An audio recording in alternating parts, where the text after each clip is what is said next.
Kita mau minta bantuan dari DPR untuk ikut bersama kami meluruskan proses yang dialami oleh Raffi.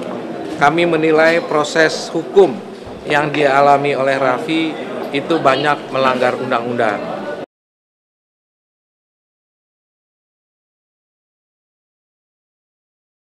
Usai menjalani sidang pra-peradilan, Ibunda Raffi dan kuasa hukumnya melangkahkan kaki ke DPR RI untuk melakukan dengar pendapat dengan anggota Komisi 3 yang membawahi bidang hukum.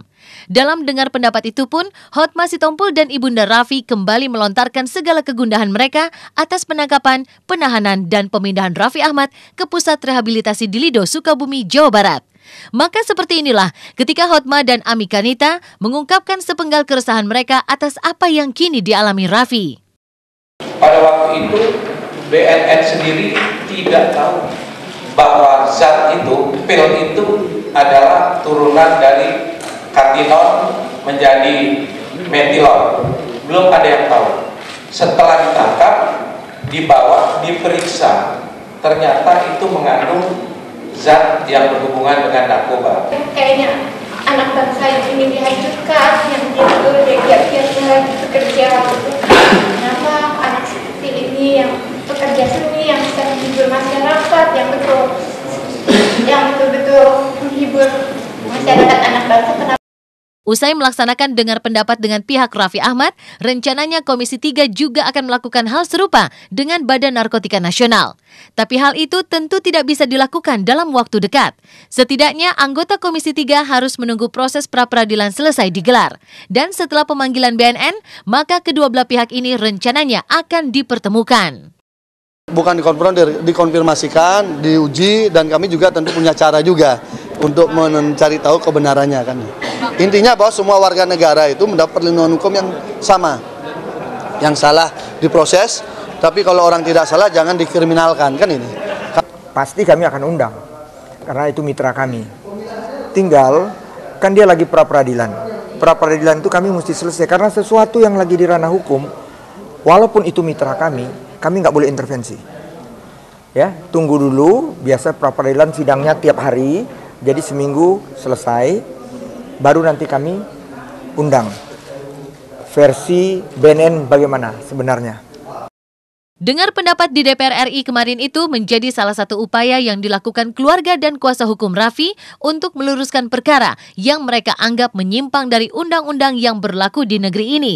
Tapi usaha yang tampaknya tak mudah untuk diwujudkan. BNN juga tak mau disudutkan. Dengan hasil penyelidikan, maka BNN menganggap penempatan Raffi di rehabilitasi adalah opsi terbaik saat ini. Untuk anak apapun akan saya mati-matian lah akan saya hadapi untuk anak, untuk seorang anak. Ini potensi dan ini aset bangsa yang harus kita selamatkan. Nah, inilah yang mudah-mudahan lah upaya kita ini untuk merehab sebanyak mungkin para pemakai ini bisa berhasil. Janganlah salah mengerti malah. Kalau nanti terbukti secara hukum, semua orang yang mempersulit akan kita perkarakan. Siapapun itu. Siapapun yang mengadukan itu akan diperkarakan artinya. Kemudian apabila ada pelanggaran hak asasi atau pelanggaran hak-hak yang di situ, ya kami tentu bisa juga melakukan pengawasan di dalamnya. Tapi kalau ternyata ditemukan hal yang berbeda, ya kami kan tahu juga. Nanti kami tahunya tentu dari BNN nanti kan. Sebelumnya, Hotma juga telah mengajukan upaya penangguhan penahanan. Tapi apa boleh dikata, upaya itu hanya berakhir sia-sia. Dan penolakan penangguhan penahanan Raffi Ahmad dinilai oleh Ruhut Sitompul sudah tepat, lantaran persoalan penyalahgunaan obat-obatan terlarang adalah tindak pidana khusus. Kasus ini lex specialis derogat lex generalis. Ini tindak pidana khusus. Di dalam tindak pidana khusus, mau itu narkoba, korupsi, terorisme, kan Hotma selama ini minta penangguhan penahanan. Pasti ditolak, karena sudah jadi tersangka. Kan dia udah jadi tersangka. Artinya Raffi tidak akan dikeluarkan begitu saja? Tidak, sebelum putusan pengadilan, dia laksanakan karena dia ditahan. Setelah inkrah, dia dikatakan bersalah, kita lihat hukumannya, baru dia bisa keluar. Karena ini tindak pidana khusus. Siap kalau untuk menghadapi persidangan.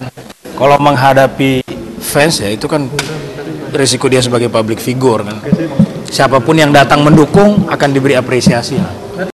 Perdebatan yang mengembang di permukaan saat ini tentu masih abu-abu.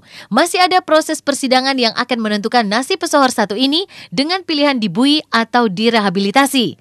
Dan menurut BNN, rehabilitasi adalah pilihan terbaik untuk menyelamatkan generasi muda di negeri ini. Apapun tuduhan, apapun kata-kata dia yang dilontarkan, silakanlah. Tetapi semangat kami justru ingin menolong Raffi. Dengan pasal yang dikenakan itu ada dua pilihan. Masuk rutan tahanan tanpa direhab atau masuk panti rehab. Saya yakin orang tua kalau ditanya ketika anaknya terkena mengonsumsi narkoba, ditanya mau masuk rehab atau masuk penjara, pasti minta masuk rehab untuk dipulihkan, disembuhkan. Mungkin juga dalam forum ini saya ingin mengatakan bahwa sebetulnya niat BNN untuk membawa seorang pecandu gitu ya, pengguna atau penyalahguna lah gitu ya, narkoba ke rehabilitasi itu niatnya baik tuh. Niatnya baik untuk dua hal. Pertama, agar yang bersangkutan itu memang bersih.